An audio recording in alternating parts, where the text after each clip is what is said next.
ज्ञानियों से, शास्त्रों से हमें ज्ञान का दर्शन होता है, ज्ञान प्राप्ति होती है। परंतु उसके बाद हमें उस पर चिंतन मनन यानी दार्शनिकता आनी आवश्यक है। अन्यथा हमारे आचरण में फ़र्क हो जाता है। लाइक हम सुनते क्या हैं, करते क्या हैं, होता। शास्त्रों को पढ़ लो और अपनी बुद्धि से विश्लेषण करो तो वो सही नहीं होता, क्योंकि अगर हमारी बौद्धिक क्षमता बहुत अच्छी होती तो हमें शास्त्रों की आवश्यकता ही क्यों पड़ती। जब हम शास्त्र को पढ़ते हैं तो शास्त्रों के विश्लेषण को परमात्मा की दृष्टि से सोचकर उसे विश्लेषित किया जाता है। राम के वचनों को राम के बौद्धिक स्तर पे जाके विश्लेषित किया जाता है। मेरी बुद्धि से मैं राम को विश्लेषित करूँगा तो राम नहीं हो पाएंगे, वो मेरा होगा। तो फिर मुझ में और राम में फ़र्क क्या रहा। जब हम राम के विश्लेषण को, राम के ज्ञान को, राम के चरित्र को, कृष्ण के वचनों को जब हम विश्लेषित करते हैं तो हमें कृष्णमय होना पड़ता है। बहुत संघर्ष लगता है जब हम कृष्ण के वचनों को, भगवत गीता को कृष्णमय होकर कहने जाते हैं तो बहुत विकसित होना पड़ता है। मैं बोलते वक्त बहुत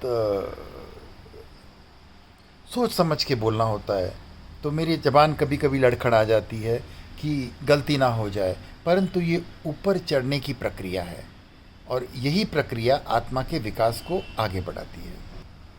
सभी शास्त्रों में सनातन के प्रकाशित, सनातन से प्रभावित जिन्होंने भी, लाइक जैन, बौद्ध, हिंदू, सभी शास्त्रों में आत्मा को, शरीर को अलग माना है। मैं आत्मा हूँ, मैं शरीर नहीं हूँ।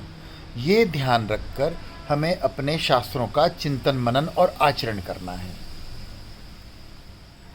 परंतु हमारे इस भाव को ज़्यादा विश्लेषित नहीं किया जाता है। कहा जाता है परंतु इस पर सख्ती नहीं होती, क्योंकि हमारे कारण की शक्ति होना आवश्यक क्यों है? क्योंकि हम देह भाव में जन्म लेते हैं। हम जन्म लेते ही हमें शरीर की ही अनुभूति होती है, आत्मा की नहीं होती। परंतु जैसे ही हम संवेदनशील होते हैं, शरीर अपने आप में टिक जाता है, तब हम तुरंत आत्मभाव में आना होता है। लाइक 4 5 6 साल में हमें तुरंत ये ज्ञान दिया जाए कि आई एम अ सॉफ्टवेयर, मैं आत्मा हूँ, मैं चैतन्य हूँ, ये शरीर नहीं है। हम इस आत्मा के द्वारा शरीर को अनुभव कर रहे हैं। शक्ति और आत्मा अपने ऊर्जा और प्रकाश से इस शरीर को अनुभव कर रहे हैं और इस शरीर के माध्यम से हम मतलब मैं, विकास, आत्मा अपना विकास कर पा रही है। अन्यथा आत्मा सूक्ष्म अंधकार में पड़ी रहती है, कोई प्रक्रिया ना हो पाती। शरीर के बिना हम अपना विकास नहीं करते। इसीलिए हम सुनते हैं कि देवता भी मनुष्य का जन्म लेने के लिए तरसते हैं। इसका अर्थ ये है कि देवता भी मनुष्य बनकर ही मुक्त हो सकते हैं। मानव शरीर की उपलब्धि का यही प्रयोजन है।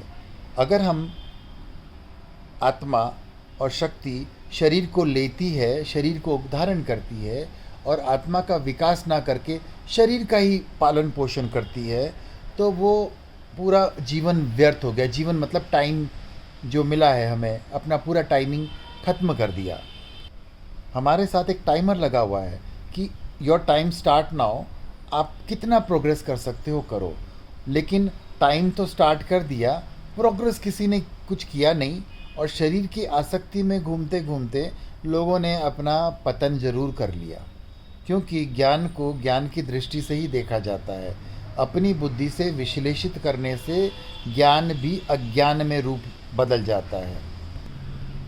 आँख को आँख, नाक को नाक, कान को कान समझना, आँख को नाक और नाक को कान समझ लूँ तो पूरा फार्मूला बिगड़ जाएगा। दुनिया के सर्वश्रेष्ठ ज्ञान कैसे भी क्यों ना हो, ये सब रत्नों की तरह है, पर इन रत्नों को पिरोना एक मामूली सा कार्य है जो अति आवश्यक है। बिना देखे समझे आप उसे नहीं कर सकते। जीवन का आधार आत्मा है परंतु सब कुछ जानते हुए भी सभी संप्रदायों में जीवन को शरीर से लिया जाता है।